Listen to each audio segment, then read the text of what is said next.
In today's video, I'll teach you guys how you can fix your Fiverr problem when you try to upload a file. It says file not found. Now, let's get started. So this problem can be due to many reasons. First is your Fiverr might not be up to date to the latest update.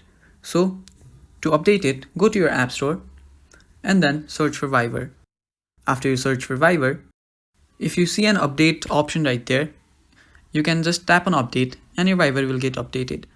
Now, this should solve your problem because Fiverr in every updates will release new fixes for bugs. So that should fix your problem. But if it does not, you can go to your settings and then scroll down till you find Fiverr.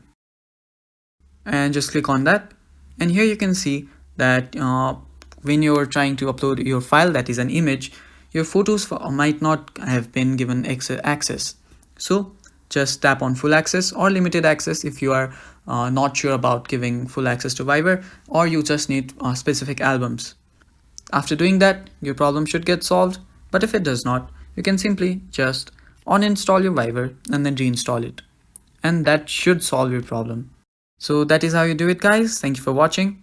Don't forget to subscribe to our channel. And don't forget to hit the like button.